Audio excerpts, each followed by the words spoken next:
साथियों, पृथ्वी कभी वीरों से खाली नहीं रही और जब भारत देश की बात की जाए तो यहां पर एक से बढ़कर एक वीर और वीरांगनाएं हुई और उन्हीं में से एक नाम है रानी अवंतीबाई। रानी अवंतीबाई बचपन से ही रानी लक्ष्मीबाई की तरह घुड़सवारी और तलवारबाजी का शौक था।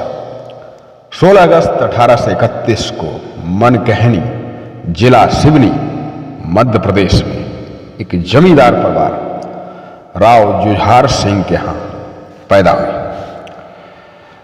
बचपन से ही उनके इन शौकों को देखकर लोग दांतों तले उंगली दबा जाते।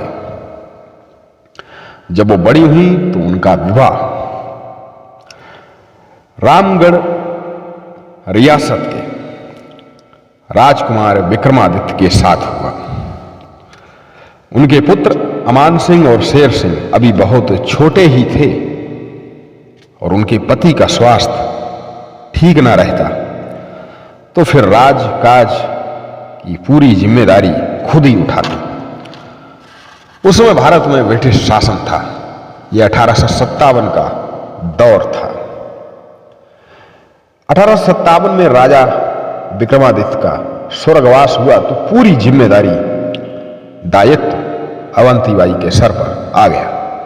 उस समय लॉर्ड डलहौजी अपनी हड़प नीति से ब्रिटिश साम्राज्य को फैला रहा था, भारतीय रियासतों का विलय कर रहा था। सन 1857 में देश के अंदर स्वतंत्रता संग्राम का बिगुल बजा तो क्रांतिकारियों का संदेश रामगढ़ भी पहुंचा। रानी अवंतीबाई ब्रिटिश शासन से पहले ही अपमान का घूंट पीकर बैठी थी।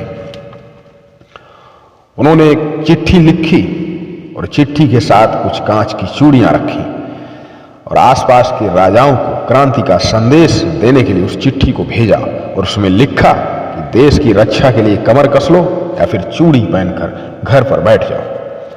और इस बात ने लोगों के जमीर को जगा दिया।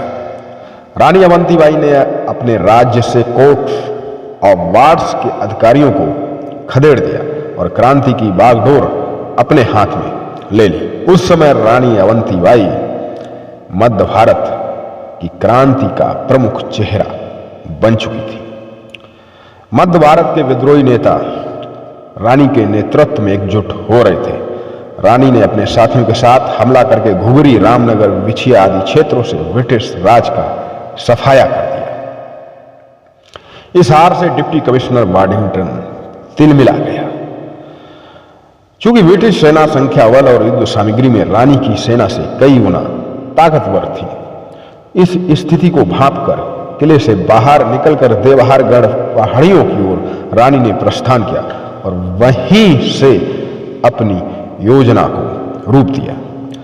रामगढ़ किले को बुरी तरह ध्वस्त करने के बाद अंग्रेज सेना रानी को खोजते हुए देवहारगढ़ की पहाड़ियों पर पहुंची। उसने रानी को आत्मसमर्पण का संदेश भिजवाया तो रानी ने जवाब में कहा, मुझे यह संदेश अस्वीकार है।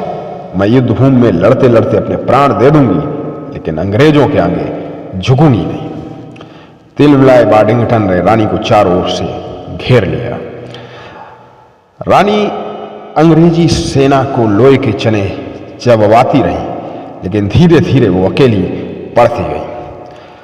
रानी के जब बाएं हाथ पर बंदूक की गोली लगी तो उनकी बंदूक छूटकर नीचे गिर गई। निहत्ती रानी पर अंग्रेज चारों ओर से टूट पड़े तो रानी अवंतीबाई ने खुद को घिरता देखकर अपनी तलवार अपने सीने में उतार ली और कहा कि हमारी रानी दुर्गावती ने जीते जी वैरी के हाथ से न छुए जाने का प्रण लिया था।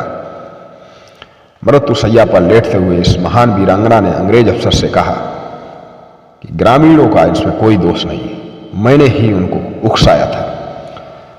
उन पर अमानवीय व्यवहार ना किया जाए।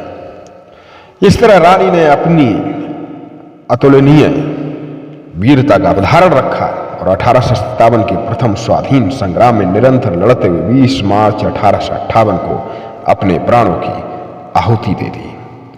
उनका जीवन और उज्जवल चरित्र सदैव राष्ट्र निर्माण, शौर्य, बलिदान और देशभक्ति की प्रेरणा देता रहेगा।